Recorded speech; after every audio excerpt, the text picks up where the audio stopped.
Halo guys, David sini dan ini adalah Oppo Reno 5 4G, HP baru dari Oppo yang kayaknya bakal laris banget ya, soalnya udah seminggu 2 minggu ini banyak yang komen nge-request biar saya ngebahas nih HP.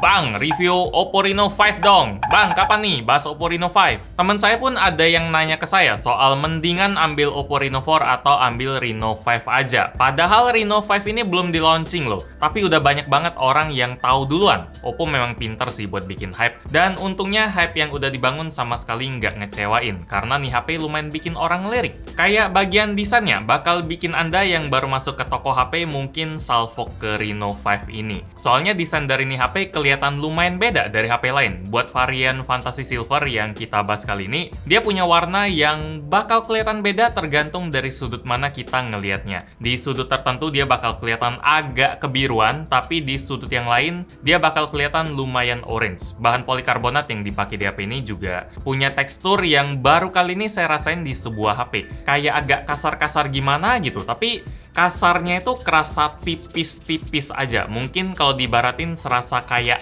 amplas, tapi amplas yang levelnya 0,1 aja, tipis banget. Kalau di bagian modul kameranya, dia malah punya tampilan yang lumayan kebalik sama bodinya. Teksturnya kerasa mulus banget dan warnanya juga bening. Mungkin Oppo pengen kamera di Reno 5 ini udah kelihatan mencolok, bahkan dari desainnya dibikin beda. Karena mereka memang jadiin bagian kamera sebagai andalan di Reno 5. Oh ya, buat Anda yang nggak terlalu demen sama tampilan HP yang lumayan menarik mata kayak gini, pengen yang kalem-kalem aja, udah ada varian Starry Black yang body dan kameranya mengkilat semua dan warnanya juga stabil, gelap. Yang uniknya sih, Oppo ada bilang kalau ketebalan kedua varian warnanya ini beda. Kalau yang Fantasy Silver dia lebih tebal 0,1 mm dari yang Starry Black. Katanya proses buat ngebikin desain body yang bisa berubah warna kayak gini lebih rumit daripada body HP yang biasa, jadi ada ngasih efek juga ke dimensinya. Buat saya sih, dimensi 0,1 mm ya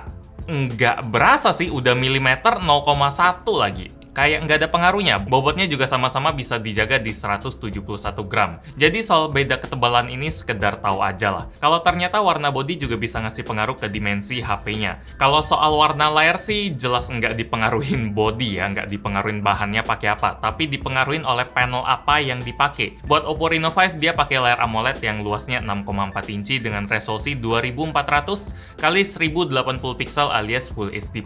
Refresh rate layarnya udah 90 Hz dan kaca yang dipakai udah Corning Gorilla Glass 5. Mantap, nggak ada yang bisa dikomplain lagi dari layar HP ini. Warnanya udah bagus banget, luasnya udah kerasa pas di tangan, gambar yang ditampilin juga tajam, dan gerakan yang dihasilin oleh layarnya pun kerasa mulus, licin. Karena gambar yang dihasilin dari Reno 5 udah 90 frame per detik, 50% lebih banyak dari gambar yang dihasilin HP mainstream yang layarnya ngasilin 60 frame per detik atau 60 Hz. Buat spesifikasinya sendiri juga nggak ada yang bisa saya keluhin, udah pas. Chipsetnya udah pakai Snapdragon punya yang 720G ditemenin oleh RAM 8GB dan memori internal 128GB yang bisa diperluas pakai kartu microSD karena SIM tray yang dipakai udah triple slot. Spek yang kayak gini mirip sama kayak kakaknya Oppo Reno 4 yang beberapa bulan lalu udah pernah kita bahas. Dan waktu itu si Reno 4 dapetin rekomendasi yang lumayan kuat dari saya. HP-nya aman buat kebanyakan orang, kecuali kalau Anda adalah tipe orang yang butuh HP dengan NFC. Kalau gitu, Oppo Reno 4 nggak cocok. Nah, kalau Oppo Reno 5 ini nih, mungkin Oppo akhirnya nyadar ya, kalau nggak sedikit loh orang yang butuh NFC di HP-nya, dan kalau nggak ada, bakal banyak calon konsumen yang hilang juga. Makanya kelemahan itu dibenerin di HP ini. Di Oppo Reno 5 akhirnya udah ada NFC. Mantep. Jadi buat Anda yang selama ini sering ke gap di tempat parkir atau di pintu tol karena saldo e-money-nya habis, bisa langsung keluarin HP buat isi saldonya di tempat. Pakai teknologi yang namanya NFC. Kalau saldo di rekening juga masih ada. Nggak perlu ribet mau nyari ATM lagi atau minta orang di belakang buat bayarin duluan dan ganti cash itu. Malunya yang ribet sih diplototin satu antrian lagi. Fungsi NFC bukan cuma itu aja, tapi ya saya rasa itu yang paling penting ya. Buat 90% orang biasanya cari itu. HP itu harus bikin hidup lebih mudah lah, bukan ribet. Kayak buat main game juga, Oppo Reno 5 ini lumayan mudahin hidup lah berkat performanya yang mulus. Pas main Mobile Legends dia bisa dimainin di settingan high frame rate, mulus, dan stabil selama saya mainin. Terus kalau dipakai buat main PUBG M juga lancar. Settingan yang bisa didapetin antara Smooth Ultra atau HD High. Kalau misalnya kita pakai buat main Genshin Impact, baru nih HP agak keteteran karena memang gamenya itu berat banget. Di settingan low aja palingan cuma dapat 30-an FPS. Performa kayak gini lumayan familiar buat Anda yang udah nonton review Oppo Reno 4 atau malah udah pakai karena spek yang dibawa memang sama-sama aja. Yang ngebedain banget ada di soal NFC tadi dan refresh rate sih, yang kalau Oppo Reno 4 itu dia 60Hz. Daya tahan baterainya juga lumayan familiar. Di Oppo Reno 5 dia ngandelin baterai dengan kapasitas 4310 mAh. Buat dipakai seharian masih cukup, tapi pakainya nggak boleh berat-berat banget. Ibaratnya kalau dipakai di hari kerja, di mana kita nggak terlalu fokus ke HP, cuma dipakai pas lagi istirahat aja atau pas balik ke rumah, sampai waktu tidur pun baterainya masih aman. Tapi di hari libur, di mana kita biasanya main HP seharian, main sosmed lah, game lah, chattingan, pas sore baterainya udah sekarat. Buat ngasih gambaran yang lebih jelas, pas saya pakai Oppo Reno 5 ini buat TikTokan selama sejam, baterainya ngurang 10%. Pas buat nunjukin jalan pakai Google Maps setengah jam ngurang 7%. Buat main Mobile Legends 20 menit dia ngurang 7% dan buat main PUBG M habisnya 9%.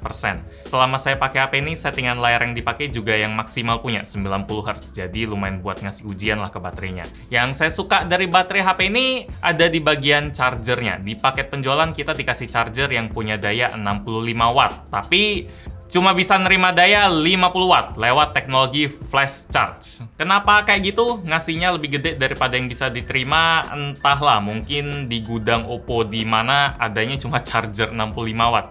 Jadi kita dikasihnya yang kayak gini daripada bikin charger 50 watt lagi kan. Tapi itu nggak masalah, toh kecepatannya juga cepat parah. Setengah jam udah keisi 70% dan buat penuh nggak sampai sejam. Dari sisi keamanan juga dijamin karena udah ngantongin sertifikasi dari TUV Rainland. Buat ngecas-ngecas gini, udah memang jadi andalan Oppo dari dulu lah. Bagian kamera juga lumayan dibanggain Oppo dari dulu. Dan khusus di Reno 5 ini, bangganya Oppo kayak lebih gitu dari biasanya. Coba kita lihat, di bagian belakangnya dia pakai sistem 4 kamera atau quad kamera, yang pasukannya itu diisi oleh 64 megapiksel yang kamera utama, 8 megapiksel kamera ultrawide, 2 megapiksel kamera makro, dan 2 megapiksel kamera mono. Buat kamera depannya punya resolusi 44 megapiksel. Kualitasnya sendiri gimana? Buat saya sih lumayan sesuai ya sama harga 5 juta yang dipatok HP ini. Warnanya enak dilihat dan detailnya pun dapat, tapi nggak ada yang benar-benar spesial dari hasil fotonya. Apalagi buat situasi low light-nya, detail bakal jauh berkurang. Makanya saya benar-benar saranin Anda buat sebisa mungkin pakein Ultra Night Mode atau Night Flare Portrait kalau lagi foto gelap kayak gini.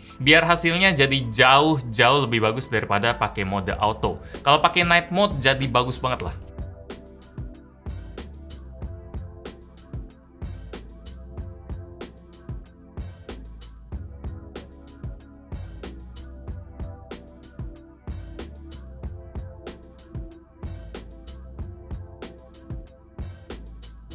Mungkin sampai detik ini Anda bingung ya, kenapa Oppo kayak bangga banget sama kamera Reno 5. Padahal kualitas kamera HP 45 jutaan ya memang gini. Karena kita baru ngeliat hasil fotonya aja. Pas Oppo ngebanggain kamera Reno 5, sebenarnya bagian yang dibanggain itu bukan hasil fotonya, tapi fitur yang dia bawa. Apa aja yang bisa dilakuin oleh kamera HP ini? Contohnya, kayak fitur dual view video, yang bikin kita bisa ngerekam pakai kamera belakang dan sekaligus kamera depannya. Pas saya lihat fitur ini sih langsung kepikiran buat bikin video reaction atau yang kayak ada di TikTok itu, bikin video duet. Tapi kita duetin diri kita sama diri kita sendiri juga tanpa perlu banyak ngedit. Ada juga fitur AI Mix Portrait yang bisa ngegabungin dua video jadi satu, atau istilah yang lebih cocok itu double exposure, kayak dicampur gitu. Kata Oppo sih biar lebih artistik lagi video kita, tapi saya tetap nggak nemu ide soal fitur ini bisa dipakai buat apaan. Mungkin Anda bisa lebih kreatif, bisa komen di bawah aja. Ada juga fitur yang lebih simpel kayak AI Highlight Video. Ini fungsinya nggak perlu banyak dijelasin. Intinya bikin video yang malam yang gelap jadi kelihatan lebih cerah. Kalau pas rekaman biasa, Oppo pun ada ngasih fitur Live HDR yang otomatis aktif, biar kondisi di mana ada backlight karena matahari atau lampu bisa jadi lebih imbang suasananya. Kalau buat kamera depannya sendiri, dia punya fitur AI Beautification. Jadi ini muka saya sedang dimulusin banget oleh si Oppo Reno 5. Padahal di sini ada jerawat yang lumayan kelihatan, tapi kalau pakai beautification jadi agak tipis-tipis doang. Coba kalau nggak pakai, mata juga agak gede. Yep, kalau nggak pakai jadi kelihatan lebih jelas. Jadi lumayan ya, tanpa makeup bisa kelihatan lebih bersih kah? Entahlah, yang pasti silakan disesuaikan aja. Selain fitur baru itu, tentu aja Reno 5 ini juga ngebawa fitur yang kemarin dipopulerin sang kakak Reno 4. Kayak AI Color Portrait yang bisa misahin warna tertentu di foto kita, biar kelihatan lebih estetik gitu. Terus ada juga versi videonya yang namanya monochrome video, dan ada fitur Night Flare Portrait juga, yang ngebikin lampu-lampu latar di malam hari bisa kelihatan lebih bokeh. Ujung-ujungnya estetik sih, jadi pas Oppo ngebanggain kamera mereka, buat saya maksudnya ya gini, kesimpulannya Oppo Reno 5, apakah HP ini recommended? Buat saya ya, dan bisa dengan mudah ngomongin kayak gitu ke hampir ke semua orang kali ya. Nggak kayak kemarin, pas recommendin Reno 4 harus ada kata tapinya. Di Reno 5 ini aman buat siapapun kecuali yang memang nggak pengen HP Oppo aja. Mulai dari desain yang kelihatan beda, tapi ada juga varian lebih kalem, layarnya nggak bisa dikomplain lagi, performanya yang aman buat dipakai di berbagai macam aplikasi dan game, baterainya yang cukup buat dipakai seharian kalau nggak gila-gilaan pakainya, dukungan software paling baru ColorOS 11.1, dan kualitas kamera yang udah sesuai sama standar harganya. Buat Anda yang punya duit 5 juta, Oppo Reno 5 ini bisa jadi salah satu pilihan yang bagus. Demikian review gadget buat Oppo Reno 5. Like kalau Anda suka dengan video ini, dislike kalau nggak suka, dan kita ketemu lagi di video selanjutnya. Yo. Habis ini ada yang 5G. Ya, nggak cuma yang biasa. Kalau kemarin ada yang Pro sih. Kalau kali ini 5G.